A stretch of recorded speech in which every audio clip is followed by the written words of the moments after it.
So we are supposed to have 4 presentations today in this session.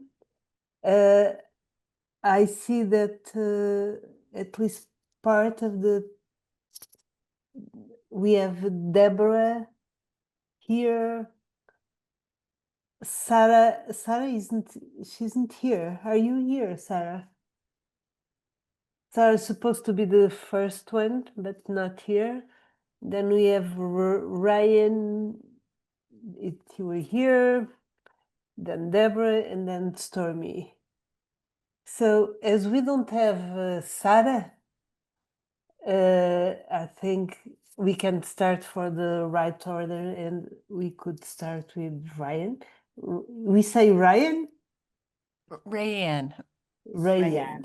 But Rayan. I like just how you said it, so I'll take it anyway. I'm ready if you all are to begin my short 15 minutes. Okay, let's start because we try to get the 15 minutes. If Sarah doesn't come, we'll have more time for discussions. So let's.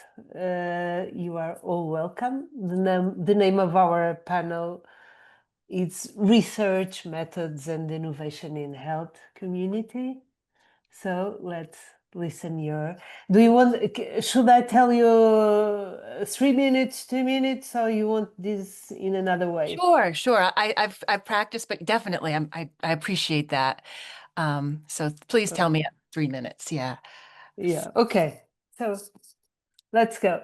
All right. So thank you, Start. Melina Thank you. and Tricia, for hosting us today, and also for all the work that everyone has put into this amazing conference. I'm so inspired by all the work that I've been able to participate in. Just so you know, we've experienced power outage here because of high winds in my neighborhood. So I'm on a generator, but I don't think anything will interrupt. But if I go away, it's because of that. So welcome. I'm a health researcher. I'm a nurse. This research is part of a collaborative. I'm a co-investigator with public health researchers, and the title of it is Queering Menopause: Building Collaboration for Understanding Menopause Among Sexual and/or Gender Minority People Through Digital Storytelling. This is a participatory research study using ARP8's methods to center the lived experiences of SGM, sexually and gender minority individuals during menopause. So just to situate the work in the conference, Lives, Voices, and Knowledge in a World on Fire conference. So the innovation, and we've heard a lot about this in so many amazing ways, particularly this morning with the Indigenous stories through the Museum of the Person, very inspiring, of how participatory media, particularly digital storytelling and many storytelling methodologies, can sustain healthy communities and create the understanding to sustain that health. So, and I think among this audience, we know that digital storytelling serves as both a research methodology and a form of community engagement, so that multiple people can share their participants and their own voices, contributing to a broader understanding of these health issues. Our approach aligns with participatory action research principles by positioning community members as co-researchers rather than subjects, and fosters empowerment and knowledge co-creation that we're hoping to understand, and particularly valuable for exploring sensitive health topics like menopause among marginalized populations, as it provides a creative and culturally responsive way to capture that lived experience that traditional research methods might miss, while also honoring traditional understandings. So the problem, of course, health research likes to start with the problem, but also an opportunity. Menopause care is largely misunderstood. It's very cisgender centered, conventionally framed as an exclusively cisgender female experience. When this creates significant barriers for gender diverse individuals seeking care and support. And the narrow conceptualization perpetuates a health landscape where providers often lack adequate understanding of sexual and/or gender minority lived experiences. And that result, of course, is a challenging position for those identities that fall outside a traditional gender binary, and particularly when navigating a healthcare system ill-equipped to address their unique needs during this significant life transition. There are critical gaps in menopause research in general, but particularly in sexual and gender minority menopause research. Underrepresented populations, including transmasculine people, remain largely invisible in menopause research despite experiencing this transition too.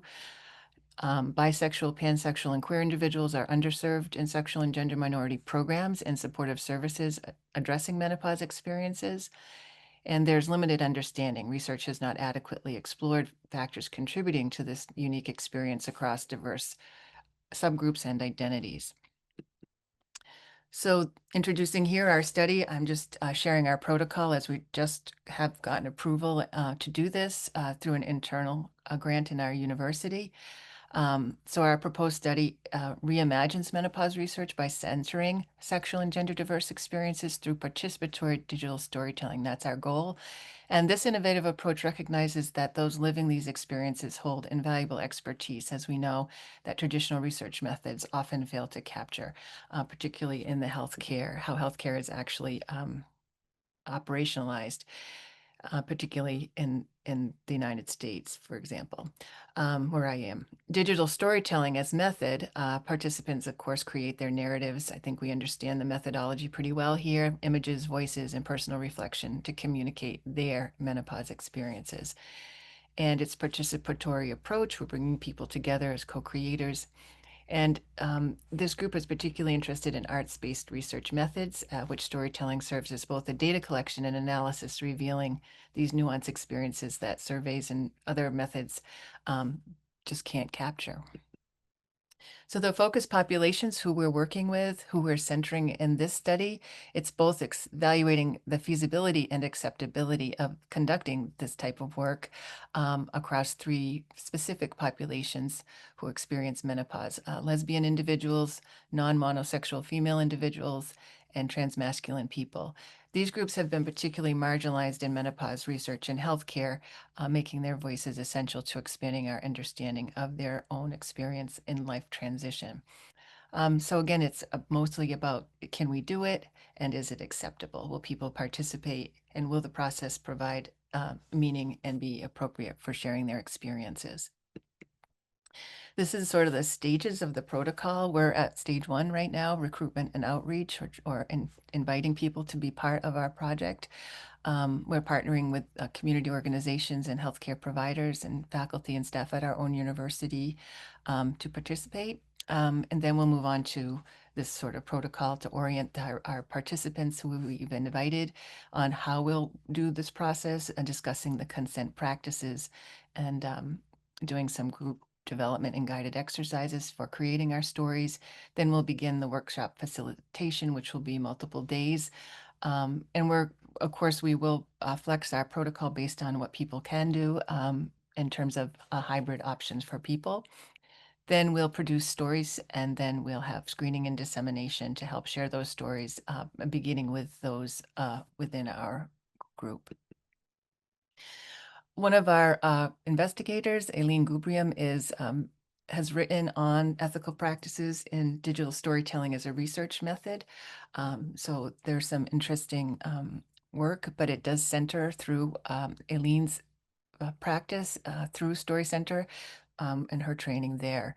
So digital storytelling in research contexts, of course, requires rigorous attention to the ethics, because now we're asking people to share their story, and inevitably there's a real important many ethical concerns that can arise when personal narratives address sensitive health experiences. So we're going to build our ethical framework on principles established by the Story Center and adapted for sexual and gender minority health research practices. And first is the Digital Storytellers Bill of Rights. That's going to be maintained to participants maintain ownership and control over their stories. They tell the story they want to tell. They decide what to share, how to share it, with whom to share it, and retain the right to withdraw or modify their narrative at any time. And consent will be an ongoing process, staged rather than one-time form, where participants continually affirm their participation in each phase, from orientation to creation to production and dissemination. Consent will never be assumed. And post-production protections, again, that continues in the consenting process. Before any public sharing, participants review their final stories and can share, explicitly consent for our use of that in any distribution, and may choose anonymity and even after the story is complete.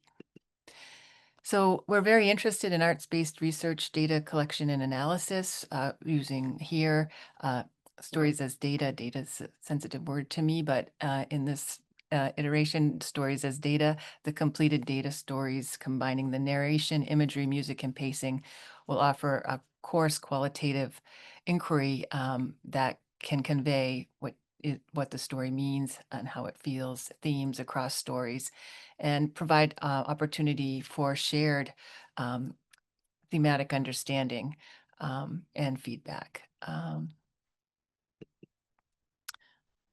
I think we're getting our power back. So hold on just a second here. So this is a participatory research trajectory. It is a community partnership. We are centering lived experiences, knowledge co-creation, and action-oriented outcomes, translating the stories into healthcare provider education ultimately, and sexual and gender minority health promotion. That's our ultimate goals as people who are situated in the healthcare provision space.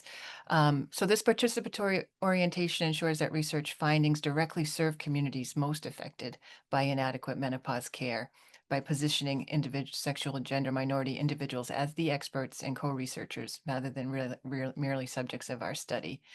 So we're work toward a more responsive, culturally competent healthcare system. Our next steps are really to demonstrate the feasibility through querying menopause. We aim to, sorry about that, transform how menopause is understood, researched, and addressed in healthcare, centering individual experiences and reclaiming the individual voice as the authentic and truth in this matter, regardless of gender identity or sexual orientation, to receive affirming and knowledgeable care. So we hope to inform the healthcare system, improve health promotion, and expand this as a method.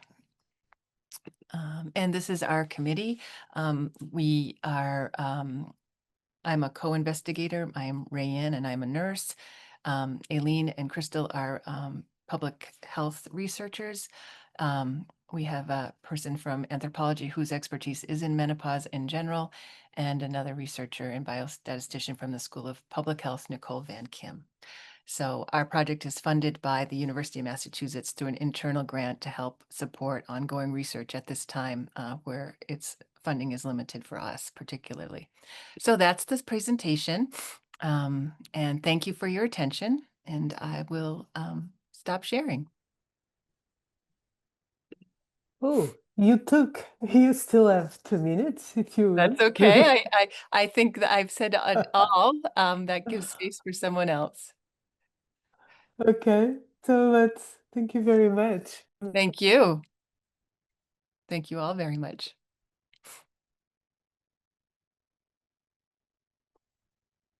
So I'm Deb Berkey. I'm next on the agenda or on the program. So let me go ahead and pull up my PowerPoint.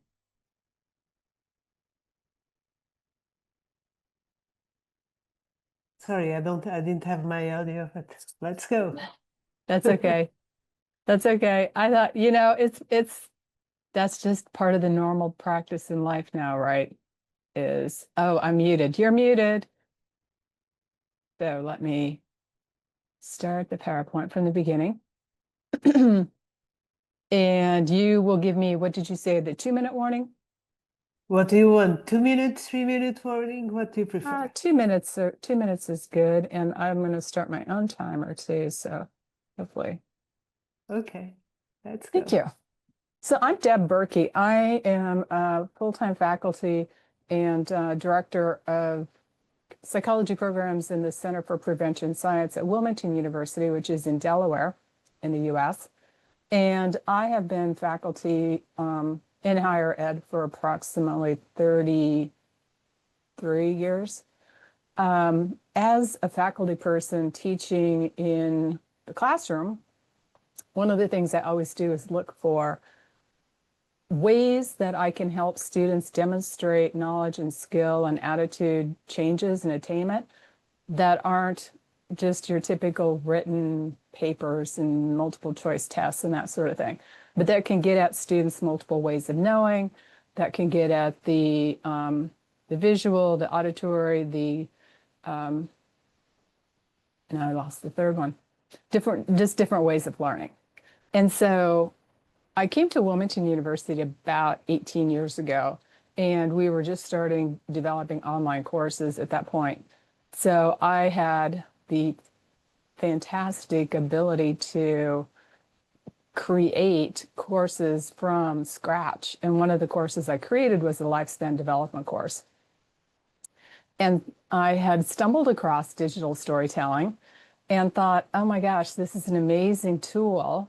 And I wonder if I can use it in a lifespan course to help students demonstrate their knowledge and skills and abilities, attitudes. And so this is born out of a selfish reason to see if my curriculum design made a difference in the lives of students. So that's what I'm going to share with you today is the research that I did. I know we've had 2 days together talking about digital storytelling, but I'm going to level set a little bit just because, and I'm also going to minimize my person. So as I think Rayanne said, digital storytelling, or maybe it's in the previous one, combines the artist telling stories with a variety of multimedia, such as images, audio, and video. Other benefits of digital stories that I ran across as I was designing this classroom assessment and then also designing the research tool to assess the assessment was the fact that digital stories contribute to 21st century literacy. And that encompasses digital literacy, global literacy, technology literacy, visual literacy, and information literacy. Robin in 2006 talked about other types of skills that digital stories can enhance in students, develop in students, research, writing, organization, technology, presentation, interview, interpersonal, problem solving, and assessment skills. And then last but not least, McClellan talked about digital storytelling as a way to engage and also helps people reflect. And so thinking more deeply about topics, personalizing the learning experience. And that one is particularly key in higher ed when you've got, at least at my institution, we have primarily non-traditional age students. And even our traditional age are often working full-time, perhaps parents, caring for elders. They are not a typical traditional age student, although I would suspect with the traditional age, giving them the capacity to personalize that learning experience would also be important for them as well.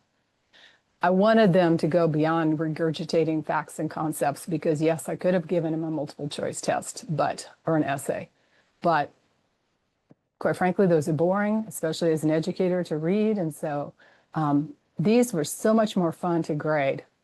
And then Sadik also acknowledged the engaging in self-reflection through imagery and language. And here students engaged in self-reflection through imagery in this digital story itself, but then also in language because they had to submit also a short write-up that came along with their digital story that gave me some background and context, which they may not have been able to incorporate into that digital story that they submitted for an assignment. So the research questions that drove this study were, how do digital stories provide evidence of deep learning? Under what conditions can digital stories be successfully used to support assessment for learning? What are the benefits of developing digital stories as perceived by the students? And then what are the perceived obstacles to implementing digital storytelling or digital stories, and how can they be overcome? So, like I said, I work at a mid-sized university on the East Coast. This was in an undergraduate lifespan development course, and it was a course that was done in a distance format, and actually a course that was done in a 7-week distance format, which the 7 weeks is part of is key as we talk about the results. I was fortunate to collect data over 11 years from 2011 to 2022. So I was able to accumulate data from 743 students, primarily female, as you can see, and the age ranged anywhere from 18 to 65, but the mean average was typically 30.2. And like I said, we do serve non-traditional age students primarily, so that's why there's such a high mean in an undergraduate class, not a graduate class. So what I asked students to do was to create a digital story that documented the physical, cognitive, and psychosocial development in either their own life or the life of someone they knew. And I encouraged them to pick someone who was at least a teenager, if not older, so that they could go across at least infancy, early childhood, into somewhere into adolescence, perhaps, to give me at least a fairly good picture of their understanding of development across the lifespan, across those stages. I did have a rubric that I used to grade the stories, and it assessed their script that they used, the audio that they included, which could include music that had words or could be instrumental, but how it applied to the story, and then the images that they used. And like I mentioned, students were asked to write a short narrative to accompany it. And then I used SurveyMonkey to collect the data, and the short narrative the students actually turned in with the assignment. The students did not do the survey until after, and they did the survey anonymously. The data were collected anonymously. I did not know who was attached to any response because of using SurveyMonkey, so there were no, I could have embedded it in the course LMS itself, but that might have given me cues to who the students were. So let's look a little bit at the results. So as you can see, overwhelmingly, students said that their learning of understanding or their understanding of lifespan development increased through the digital storytelling assignment, which is one of my goals. I also assessed each of the different types of literacy: digital, global, technology, visual, and information literacy, and the top two across the board, except for global literacy, which isn't totally surprising. Students,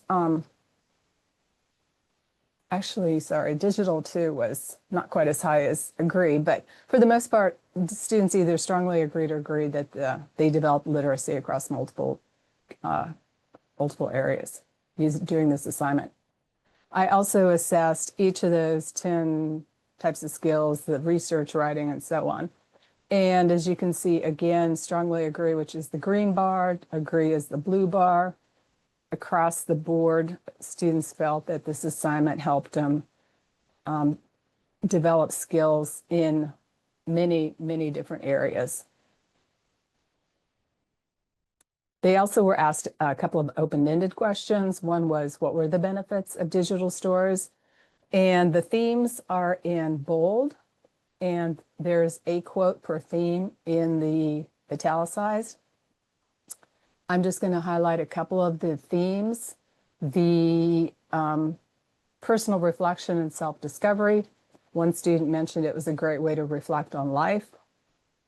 Educational value. I thought it was beneficial because it gave you a chance to use the information you have learned from child to adult and apply it to a real person. Engagement and accessibility. Digital stories make learning new information more fun and captivating, way better than a typical PowerPoint. And so overall, students were very positive, and it seemed that there were many, many different types of benefits to doing digital stories. Not surprisingly, there are also challenges, and some of them, although it didn't come up yet, one did time management, which is the third bolded theme. As I mentioned, this was a 7-week class, so it's very accelerated, and time was an issue. The first theme is well technology. Because the data was collected over 11 years, the assignment instructions remained the same. I didn't tinker with the assignment much because I wanted to be consistent across the data collection process. And truthfully, I didn't anticipate I was going to collect data over 11 years when I started the project. So I didn't add in supports for technology necessarily because I didn't want to change the data as I was collecting it. But of course, technology is a challenge in and of itself, typically for a student sometimes. And then creating a cohesive story, the second from the bottom, was one of the other challenges that students mentioned. And talking about having a story flow together to be cohesive. They were encouraged to storyboard, they were encouraged to lay things out and think about the process and the flow and how they could document the physical and cognitive and socio-emotional development across each life stage. But again, just making that story flow was an issue for some of the students. So not surprisingly, if students were to do the storytelling assignment again, they would manage time differently. They would seek out, I would personally enhance their software and technical skills and support. They would enhance the content. They would pick a different subject. Sometimes if they picked themselves and they were in their 40s or 50s, that was a long time frame to document. And so they next time might pick somebody a little bit younger. And then positive feedback. My personal reflections on this as I stepped back were that overall the data show it was a valuable assignment, even across those 11 years, that students were encouraged to think more deeply about the content, that they were encouraged to personalize their experiences, that they needed to clarify what they knew about the topic before and during the process of developing and communicating their stories. And I had one other thought which has escaped me related to the value, but maybe it'll come back to me in Q&A. One of the things that happened was sometimes adding a trauma-informed alternate assignment would be useful, and I hadn't intentionally done that. Up front, I would have students occasionally reach out to me and say, I have no pictures because my family had a fire, or I was homeless, or whatever. And so I think I would more intentionally build in this trauma-informed alternate assignment from the get-go. 2 minutes, Mark, okay? Yes, thank you. I would also create micro-lecture videos about the assignment and different pieces of the assignment that I would embed in the coursework along the way. And then or meet with students synchronously to answer questions and explain the assignment. I did neither of those in this process. I would talk with students, of course, as issues come up, but I didn't embed in the course itself intentional communication tools. I kind of left it on their own for them to figure it out, so to speak. And then providing examples of digital stories. I did do that after the first class or two when I actually had some that people had done. But sometimes as we upgraded our LMS or we moved from Blackboard to Canvas, those didn't always transfer over. And so I would be very intentional next time to make sure that examples got provided.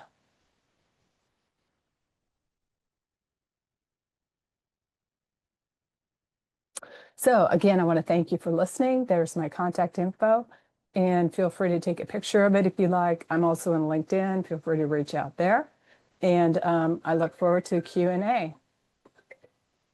And my timer just went off, so I'm good to go. I will stop sharing. There we go. Thank you, everyone. Thank you very much, Sue. And you are completely on 15 minutes. Well done. So let's go to the next, it's Stormy. Let's go to the next presentation. And then I think Sarah didn't come, so we'll have a longer time for Q&A. That might be nice. Okay, well, I am very glad to be here. My name is Stormy Schweitzer. I am also representing a group of scholars. Peter Whitehouse, one of my colleagues in this work, is on the call with us. And just to introduce us, I work in a clinical environment, and Peter is both an MD and a PhD and has worked in neurology. And Peter, if you want to share more, we met through organizational behavior, and then Stephen Katz, who is our colleague in this, is a sociologist. So we bring diverse experiences to this question that we're presenting today, which really, to frame that, I will let Peter do this, but I think this is the question we want to start with. So Peter, would you like to share the first few slides here? Thank you, Context. Dorothy, and it's great to be here. I'm actually presented in another parallel session, so if I'm not here for the discussion, I apologize. I'll try to stay for the beginning. Yes, and Stephen Katz is in Canada, sociologist who's had a grant to study aging and technology. I began this journey, and this is a portion is a little bit my story, by presenting in the American Association of Artificial Intelligence over 20 years ago around this topic that is central to our concerns. Can a computer be a caregiver, a companion, an assistant? And I've been interested in this particularly as it relates to Japan, because Japan has invested billions of dollars in trying to address this topic with, I would say, modest success, as illustrated by or modest failure or immodest failure in this ethnography by James Wright from the United Kingdom. The next slide shows the best sell. That was Sony's first robot dog, which didn't look very dog-like and wasn't very intelligent. Paro, a rather fuzzy, cute-looking harp seal, was the first therapeutic robot that actually got out of Japan and actually was quite popular in a variety of different circumstances. This cuddly furry thing could not do very much either, but at least people looked at it and said, this is cute. Next slide. This is our latest robot, RUI, R-U-I. And we have an NIH grant with Hopkins to study the feasibility and acceptability of this robotic assistant for early stage Alzheimer's disease care. And there's a whole bunch of people from the company, from Case Western Reserve, from Johns Hopkins, who have been collaborating with us on this particular question. Next slide. RUI is kind of flesh-colored. It has wheels, no arms. It can roll on the wheels, but it can't hold anything. It's personalized through artificial intelligence to a particular person and designed to be an empathetic companion or caregiver who has certain functionality. One is RUI has lots of cameras and can monitor gait and falls. So one of the problems in long-term care is older people falling, of course. So RUI is designed to monitor, study patterns, and look for falls. You can help with a variety of ADLs, like taking medicines or remembering other appointments. And perhaps most critically for the personalization, RUI will be programmed with knowledge about that individual caregiver, their likes, their dislikes in music, family members, and on that screen can project pictures as well as facial expressions. So we hope RUI, which has a fully embodied artificial intelligence, will be able to interact more than these first generation robots that I showed you earlier. Next slide. RUI will be fully integrated into the ecosystem of care. Normally, of course, in the institutional setting, in long-term care facilities, there are staff that are doing some of these activities, but we all know the challenges to staff of taking care of too many individuals. And of course, the reason Japan became particularly interested in robots was that they have a rapidly aging population and a challenge in finding adequate numbers of folks to care for older people. So robots was one of the reasons that they invested in that area, of course. So the robot Rui would connect to the nursing station, would send signals there, would be coordinated with not only the professional caregivers but also family members. So the focus groups were doing focus on trying to understand the interests in the residents, their family, and the staff in such a robotic assistant. Next slide.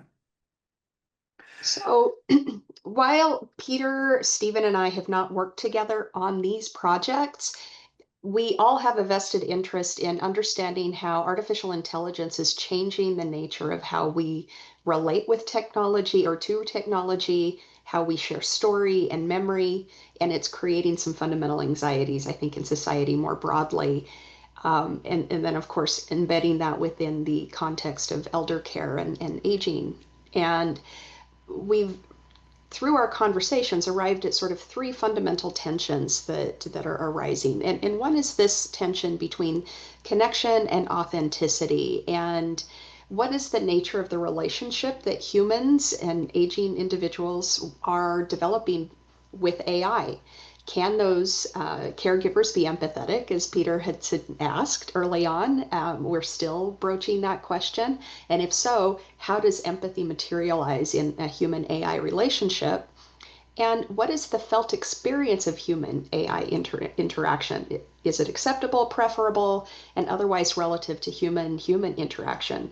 A big question that comes with this is what is lost? We're already seeing where frictionless relationships between humans and artificial intelligence mean that individuals are losing some of their fundamental relational capacities, ability to navigate tension and conflict, and engage in reciprocal risk taking that we might do with vulnerability and things of that nature in human relationships.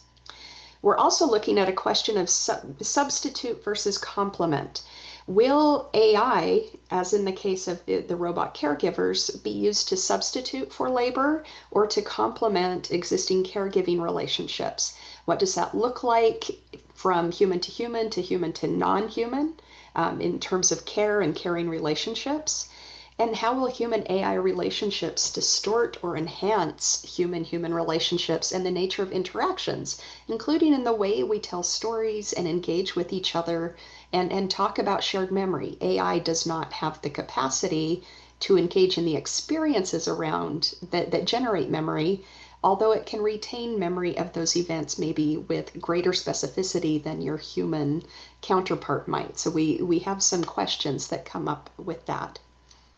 And then, we heard about decentering earlier today with Rayanne's talk. In this case, we're looking at how narrative authority shifts as human agency is increasingly decentered in these human AI relationships. So as AI learns from and reshapes human stories through things like hallucination, which we've heard about, where AI makes things up, the way it's trained and what information is shared with it, and is there intentional programming that manipulates the way that memories are shared and that the human story is communicated. And we have seen examples of that already online where there is some extreme manipulation. And so we're looking at this tension in the context of elder care where AI might remember somebody's life story more completely or possibly differently than that person actually experienced it, effectively becoming an authoritative narrator of the person's human experience. And so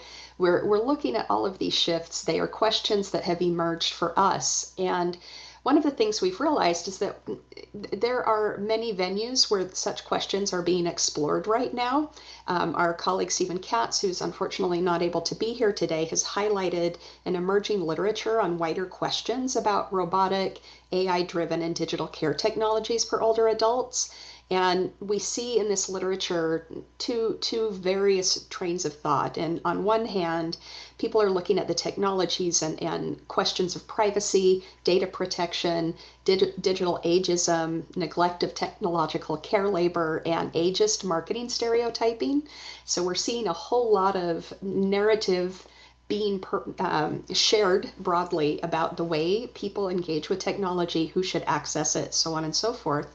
And we have a question of AI becoming part of surveillance.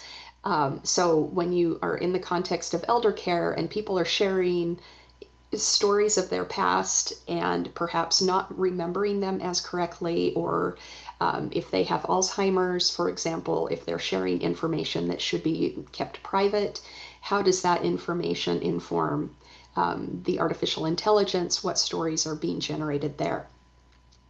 On the other hand, there are a lot of positive views as well, looking at how AI might support elders in generating or retaining memory, maintaining social interaction, and so we also have to look at those and find where there might be balance. Just to point out a couple of the debates and experimentation within this age tech field, we have the book Matters of Care, which is a speculative ethics in more than human worlds, and it looks at dissolving the asymmetry between care recipients and care receivers.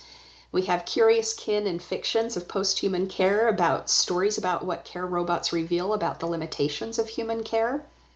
We're looking at making kin, not population, stories of kin making, including replenishment of life through new belongings between human and artificial beings. And the Journal of Aging Studies has also been broaching these questions on aging together with, which emphasizes the intimacy of human and non-human relationships. So to wrap this up a little bit, all of these various questions and tensions and various studies in which we're engaged have caused us to want to story ourselves, or look at our own stories with AI and focus on how we are currently, from our various disciplines and personal experiences with the AI, thinking about these questions. Oops, excuse me. So specifically looking at the A for artificial and less on the I for intelligence. So what are hallmarks of human intelligence? Is it really intelligent beyond routines of learning, memory, and prediction? And is AI a form of life on a plane that extends the human? And some people might argue that it does. We're looking at conventional ideas about care for older adults and things like wisdom and compassion. And, some argue that AI could never replace the human touch. But does AI-driven care also reveal limits of human care and outsourcing elder care to facilities and so on? Are we redefining what a caring relationship can mean? The third question, new technologies do not exist apart from society that makes them possible. Not only their technical sophistication, but also the political, economic, environmental, and social arrangements that support them. What are some of the arrangements that make AI possible as a rapidly growing and popular technology? And so we have to look at things like isolation and the epidemic of loneliness being a factor, for example. And finally, there are critical predictions that AI will be used as a threatening and uncontrollable force, which could alter the fabric of society and the planet itself. For the future, what should we do to ensure the evolution of AI as a positive, inclusive, and life-enhancing force? We are exploring these questions ourselves. We hope to bring them together in the form of an essay. And we also intend to work with Claude AI, one of the AI platforms, to respond to the questions itself, but also to look at our answers, our collective answers, and see if there's anything that can be derived from them about the way we are storying AI currently. And so all of this brings us to the end. Peter, would you like to close us out? But I only want to point out, this is Rui actually arriving in Cleveland.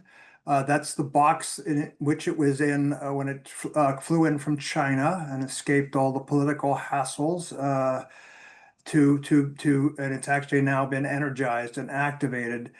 I did want to bring us up to date with an article in the Plain Dealer, our Cleveland newspaper this morning, that the Ohio legislature which is unfortunately a rather conservative Republican group, thought to introduce a bill to prevent artificial intelligence from marriage. They believe that that an artificial intelligence may seek to marry a human in order to get property or to inherit wealth. So this is very timely, as Story used the word kin several times. I mean, what are our emotional, empathetic relationships? And we're all very concerned about the parallels with social media and younger people. And with younger people and older people feeling this epidemic of loneliness, we don't want too many marriage proposals that end up being or any kind of relationships that end up being exploitative. So that was in the paper this morning, Stormy. I don't know if you saw it. So that's our presentation, and we look forward to any questions you might have. I am presenting in another session at the same time, so I will try to stay here for the beginning part of any questions you might have for us, and then move to the other one. Thank you very much.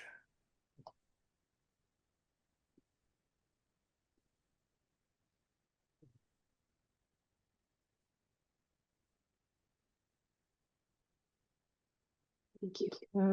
Thank you very much. Those were three really different presentations. It will be, we have, as Sarah didn't show up, we don't know. I tried to see where she is, but she's not in the conference or at the conference. So let's use our time. So do we have questions from our audience? Yes. So Trish, let's start. You don't have sound. You are mute. no. Yeah, nice.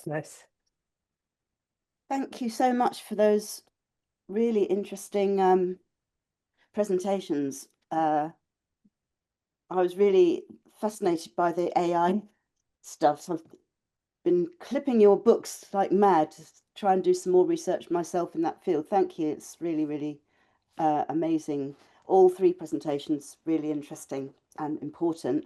I wanted to ask a practical question with Rhiannon about, you talked about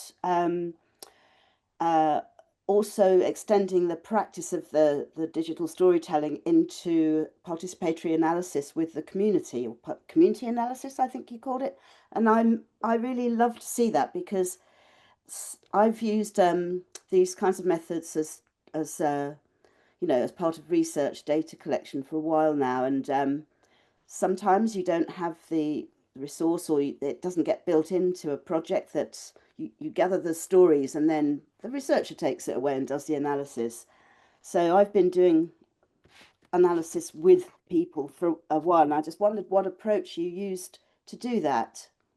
Well, we haven't done it yet, so this is just the protocol. Yeah. So, but I have had experience in other projects where the analysis takes the form of the community coming together and doing it together. Just very simply stated, you know, that we're in it together.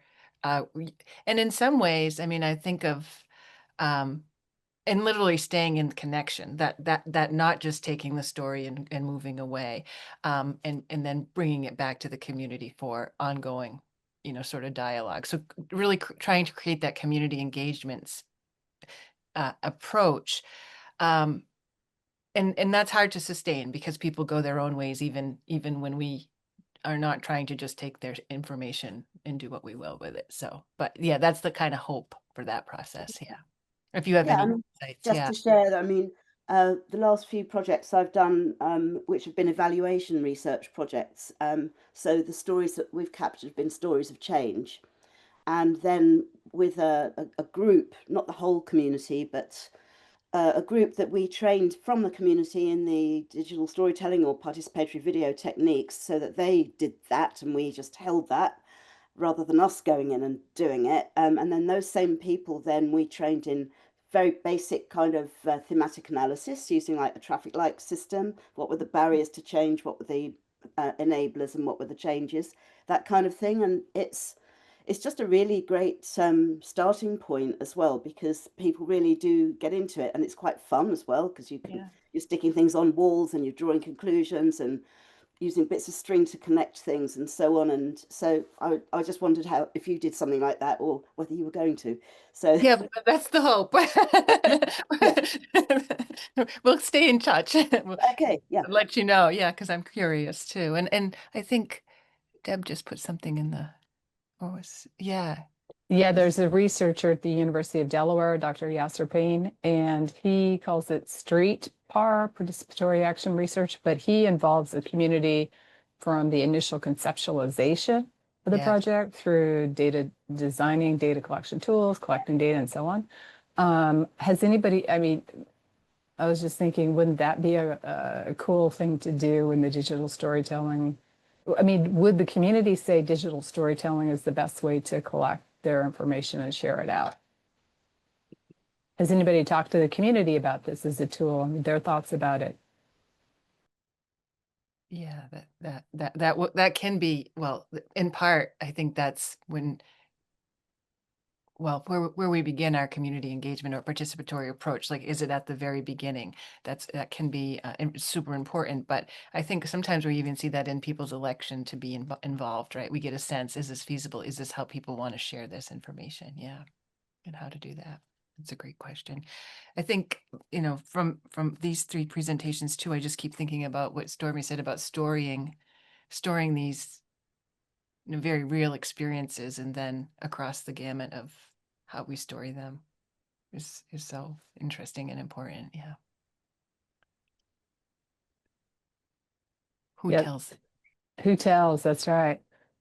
Stormy, when you mentioned, shoot, what did you mention? Isolation was the concept that you mentioned. And during COVID, my mother was in a nursing home, and that experience was incredibly isolating. And I was just thinking, what if we'd had robots like Rui that could have provided some sort of interaction, even if they're not human, quote unquote, for situations kind of like that.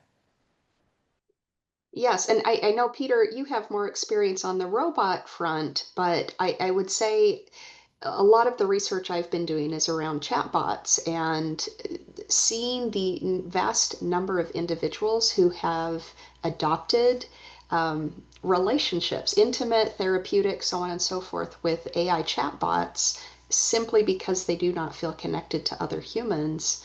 That's growing at a very rapid pace. I think last week, 2 weeks ago, a study came out that said 1 in 5 teenagers has a romantic relationship with an AI chatbot, and it's in part because they don't lack, or they lack the relational capacity to engage in new relationships. They feel isolated at school, and the AI is there 24/7, providing positive feedback and reinforcement on their ideas, building up their confidence in ways that sometimes human friendships don't, especially at that age. And so that's one of the challenges, but I think, Peter, your work really speaks to the positive advantages of having that companionship.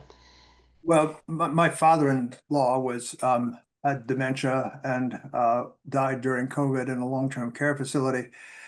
I will say that it was the fuzzy dog, like the harp seal, that actually, I think, did more for him than our attempts at using not a robot, but an Amazon product that allows with speaker and camera and screen the opportunity for family to interact with him. Of course, it's difficult for people that have cognitive challenges to engage with technology that they're not familiar with to start with.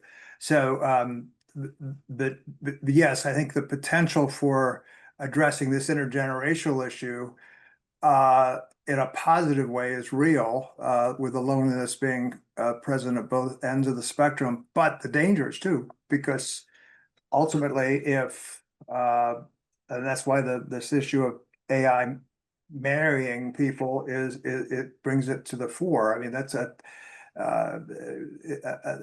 so yes, I think like a lot of the conversations about AI that we're having, it either has a big upside or a big downside. Somehow we have our work is trying to figure out the complexities of the up and down and finding some kind of balance to it. Thanks for the question. I'm going to go over to the other talk because they're now talking about my other presentation, so I apologize.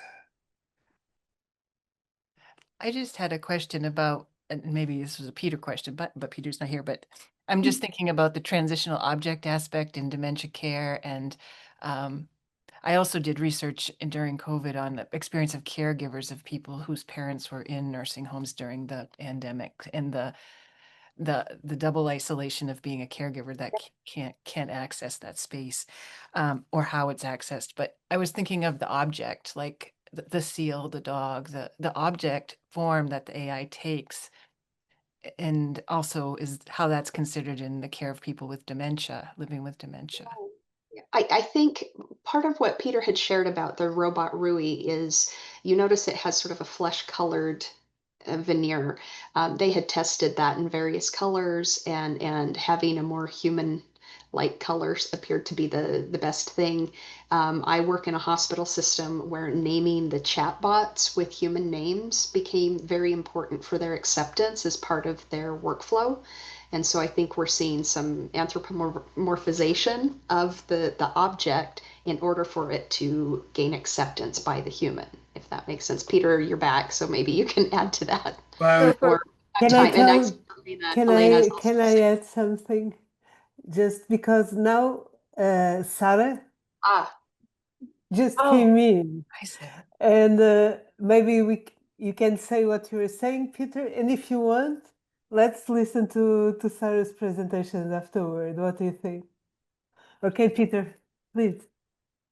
just very quickly, we discussed not only the body but the face a lot because that's an important part of the relationship between a human and an artificial object.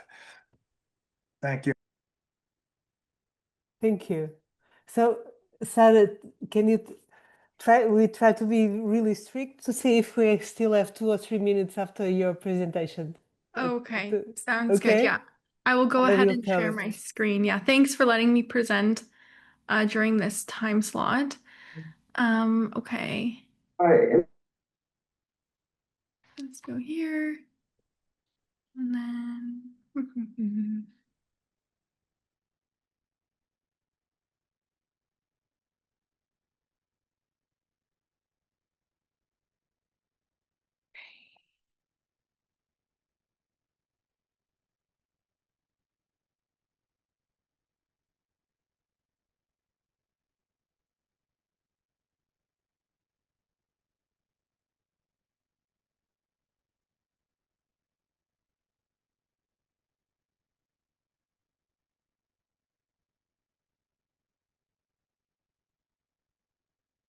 Can others hear Sarah? I cannot hear you. It looks like you're unmuted, but I can't hear you. Sarah, yeah, are I you can't saying hear you either. yeah?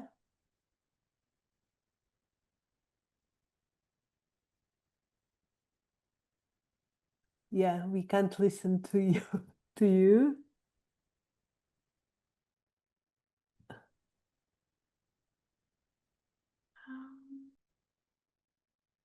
Sarah, you seem to be muted, although you're not showing us that.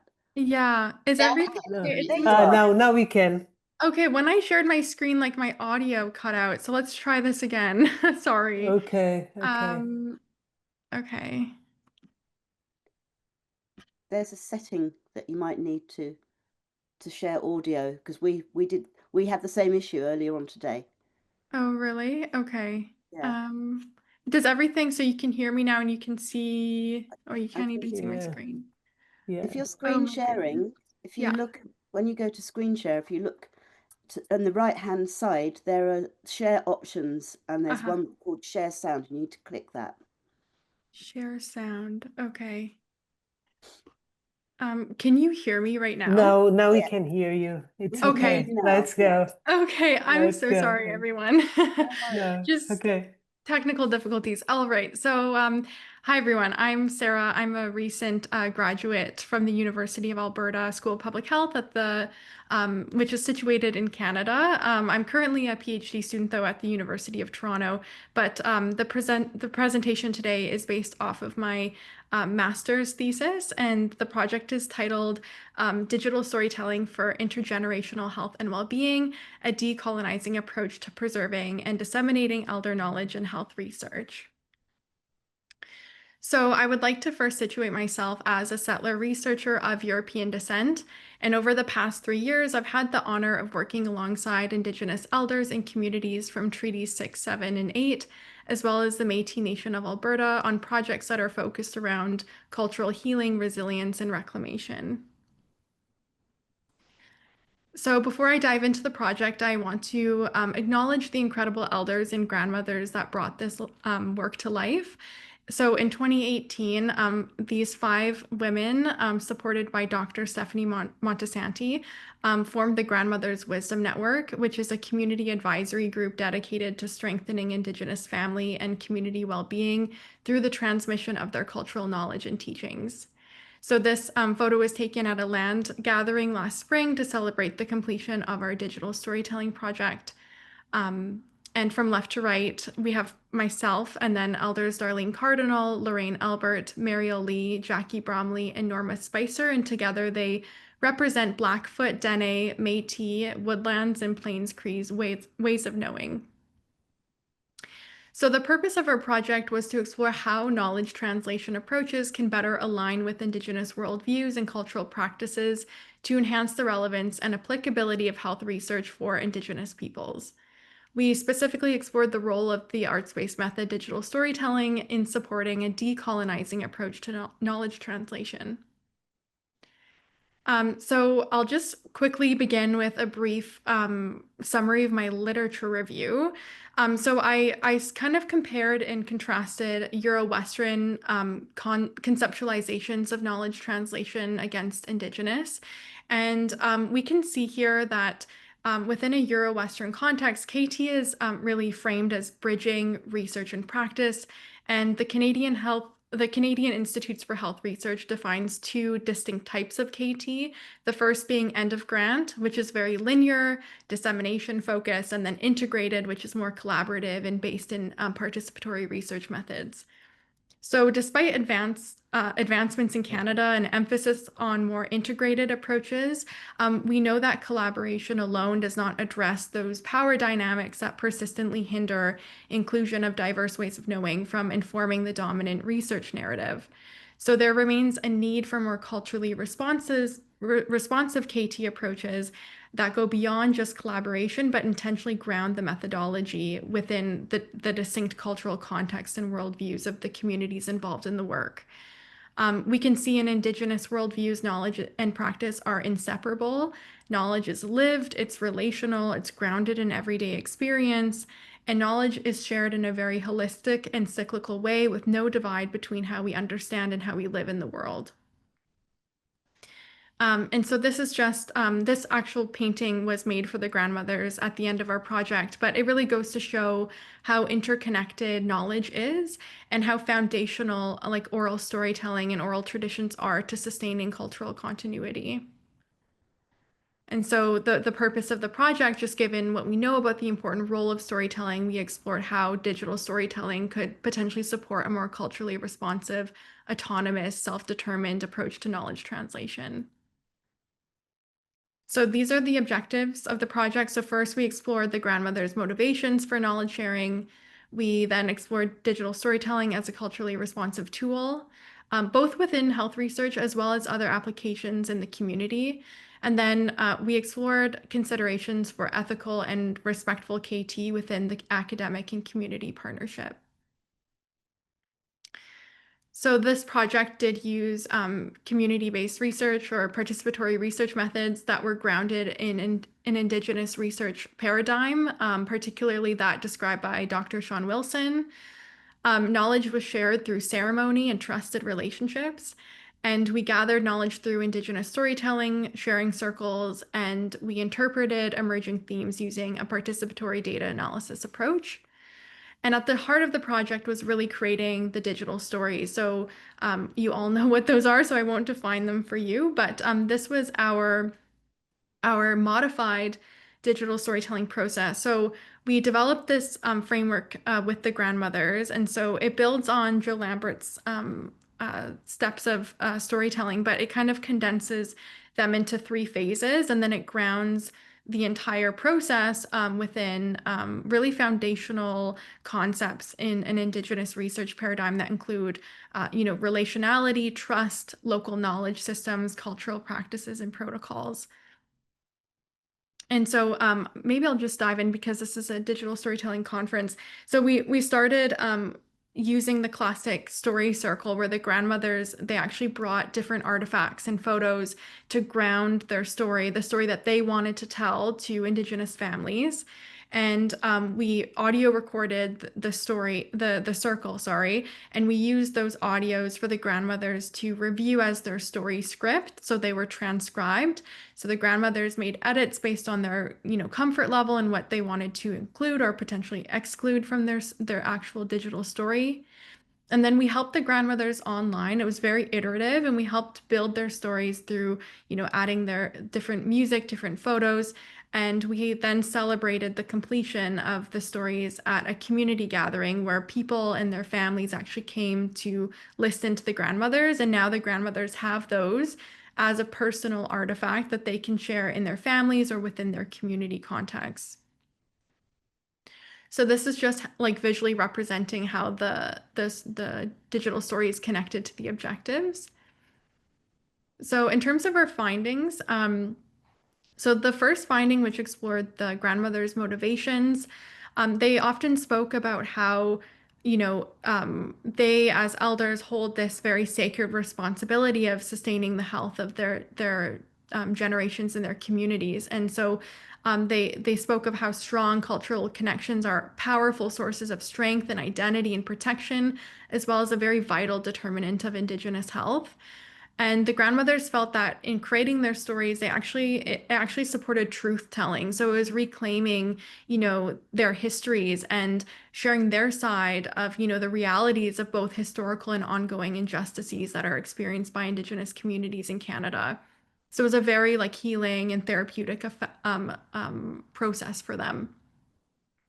So this is a quote by Elder Jackie, who says, the generations today, they're very disconnected. Many children don't know, respect, or love because they have never received it.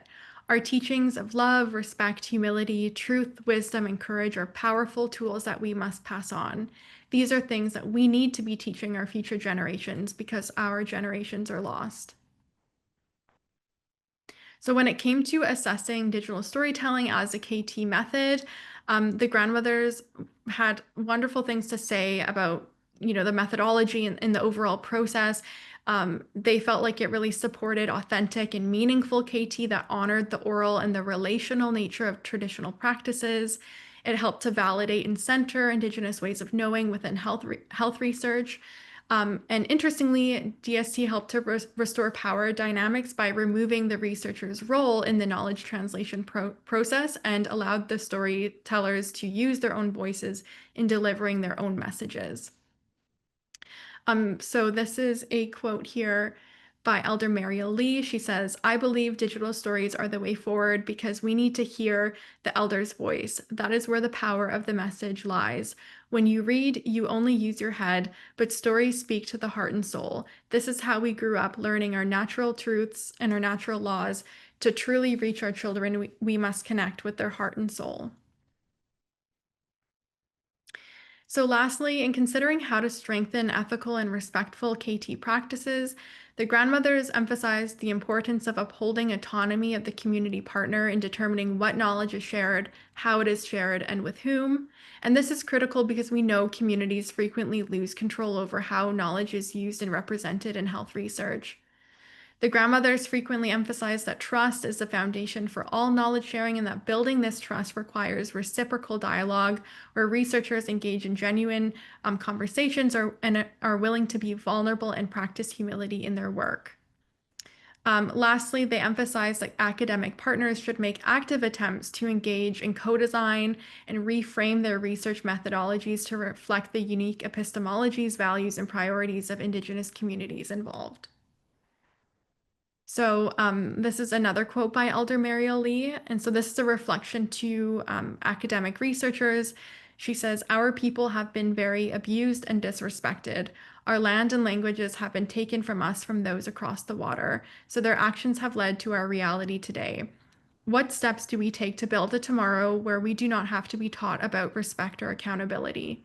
Trust is a long way away, but when we change our own attitudes and deprogram ourselves, you will come here and speak to us differently." So I want to end my presentation by just summarizing the learnings around Indigenous KT and using this beautiful piece of artwork that was created by the grandmothers to kind of depict this. So knowledge we can see is not just shared from the intellect, it's shared from the heart and the soul of all beings. Knowledge is interconnected with all of creation, including those who swim, those who fly, and those who roam among us, as well as our families and communities. And knowledge sharing and storytelling really reinforces and strengthens bonds between all of creation, which is demonstrated by those white dotted lines. And this knowledge sharing sustains intergenerational health and well-being. So here are some critical takeaways for Western trained researchers. So what assumptions do you make about what constitutes as valid and useful knowledge and research methodologies? And how do your assumptions fit or not fit within Indigenous values, concepts, and existing practices? And how are you ensuring accountability in your research and what motivates you to be involved in this work? And with that, I'll conclude my presentation by just thanking the Grandmothers Wisdom Network, as well as my master supervisor, Dr. Stephanie Montesanti, the Women and Children's Health Research Institute for funding this project, and then the Alberta SPORE unit, the patient engagement team, who helped with the digital storytelling facilitation and the editing process. And that is all. Thank you.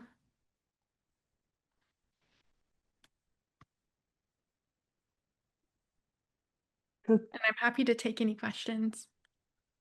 Thank you very much. It was great that you could come. Yeah, it was very last minute. I was supposed to present in another channel, but then the time zones got mixed up, so I, on a whim, very quickly presented. Okay, no, this was a wonderful session. So, do we have more questions?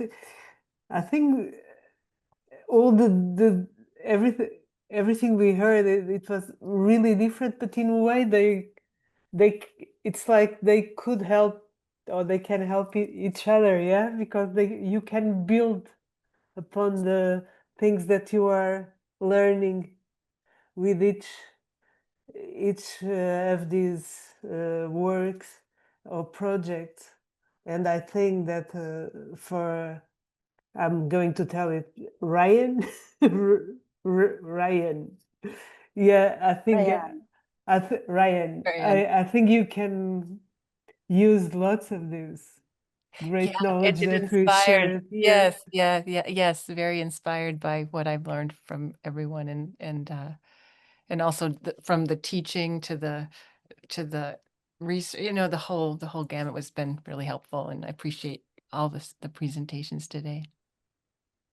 Thank you. I think we have time for one last question, don't we? We've got 1 minute left. Anyone got a burning question or comment? I'm curious how the artist created this image with the grandmothers. It's so beautiful, and a lot of the communities we work with also use mural art to reconnect to those kinds of storytelling traditions in the community with community members. So I'm just curious to hear more about the process of creating that. Yeah, for sure. Yeah. So the artist herself is from Alberta. She's Cree Métis, and she actually attended our first sharing circle. And so she listened to all of the grandmother's teachings in real time and kind of sketched out like, a draft. And then as she went along in developing it, because it took 6 months, it's a very detailed piece of art, she would have the grandmothers view it and like provide feedback. So it was like a very iterative process. And the goal was to capture, the interconnection between all living things. And yeah, I really appreciated how she included the grandmother's feedback and thoughts into that and teachings into that. So yeah. Thank you. Very well. Yeah. Thank you all. It was very inspiring, and thank you very much for being here. Do you have something to add, Tricia? No, I was just going to thank everyone. It's been a really fantastic afternoon, and really hope that we keep in touch and share our work in the future beyond this conference. Yes. Yeah. Thank Okay. you. Thank you, Thank everyone. you. Bye. Great.